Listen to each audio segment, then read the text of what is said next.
You ask Tiger to solve. This deals with linear equations with one unknown. The final result is p equals -1. Let's solve it step by step. Simplify the expression. Simplify the arithmetic. Group all constants on the right side of the equation.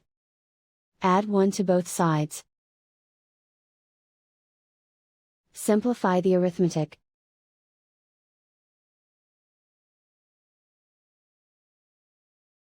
Isolate the p.